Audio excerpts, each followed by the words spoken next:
Each year, the Commission on the Status and Role of Women awards the Louise Branscomb Barrier Breaker Award. This award is to honor an individual who has broken barriers within the life of the church. It's given to a United Methodist who has sought to include women, ethnic minorities, and other marginalized communities in the total life and participation of the church. This year, COSROW is seeking to present video interviews with past recipients so we can preserve the legacy of this important award. Well, I'm into my 42nd year, so I started as a black community developer back right after merger. So I had to go to New York and had to spend about a month and a half up there getting prepared for what I was doing here. When I went to New York for this training, I was scared to death. You know, I came from Clay County. Scared me to death.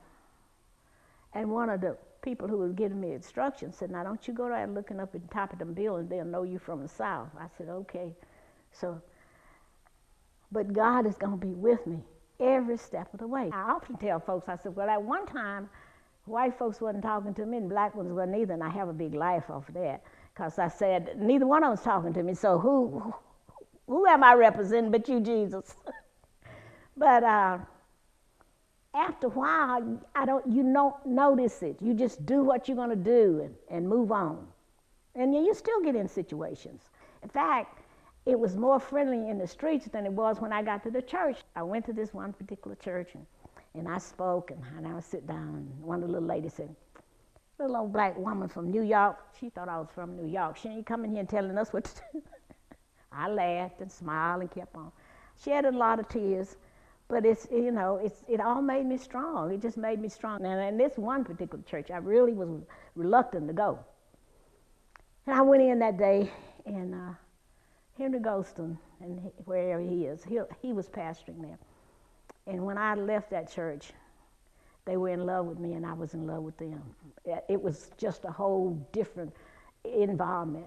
You know, the thing about it was that we got to know each other, and they got to know me, and I got to know them, and we could be honest and sit down and talk about things that hurt, and how can they help do what need to be done in the community. A lot of my growth was under the direction of the United Methodist Women. And I tell you, we talked about, that was, I think, one of the best things in the world could happen, because that was where you could go and you could talk, and you talk to women. You know, I never thought about it till right now, but that was one of the growing spots in my life, to be able to go serve on the conference, go into all the meetings, and then we'd go to meetings in California, wherever they was having, and had some very interesting things to happen.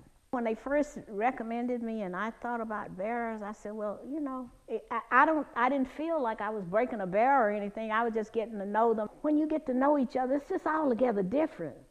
You almost look around and say, what have we wasted all these years?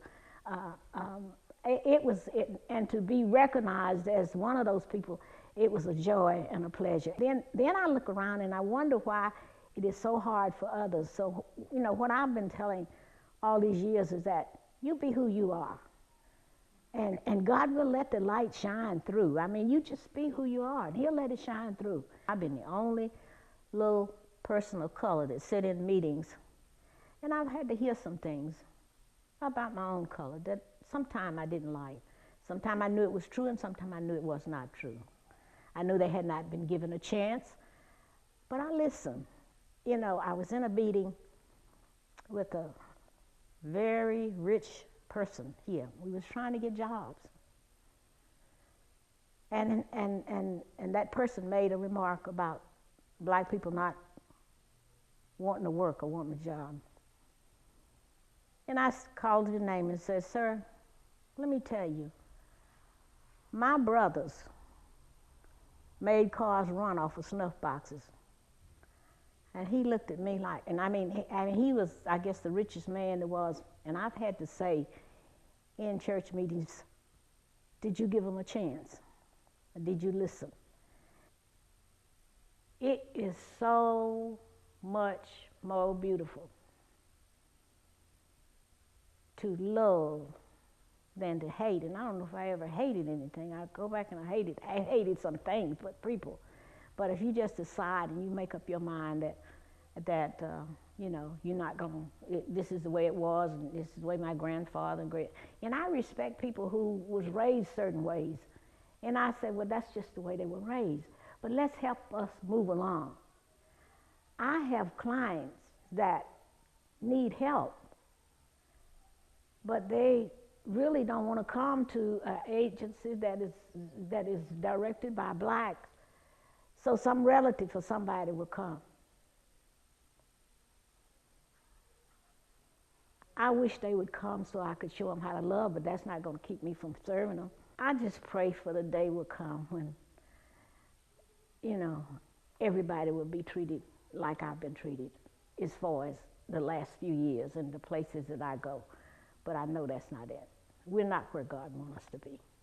And not where I want us to be, and certainly not where God would have us to be. God calls us to serve and to love, and we can't serve if we don't love. And I hope that's the kind of things that in the generations to come that we will see us loving each other instead of being and if the church don't do it, we are God's hands and feet down here. So if we don't teach and walk in his way and teach in his way, who do we expect? The devil's not going to do it. He got his own thing going out there. But we got to get God's thing going and keep it going.